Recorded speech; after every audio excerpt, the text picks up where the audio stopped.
This week on The Travel Detective.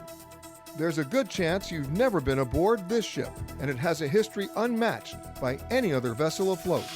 Welcome to the Astoria, the oldest operating cruise ship in the world. And if you've never heard of her, think again. It's had many other names and was involved in one of the worst maritime disasters in American history. And that's just for starters. Come aboard the 72-year-old Astoria. That's our cover story. And then, it's home to the Queen Mary and the Aquarium of the Pacific. It's just a 20-mile drive from Los Angeles. I'll show you how to live like a local in Long Beach. I'm Peter Greenberg. All this and more on the next edition of The Travel Detective on PBS. Check your local listings.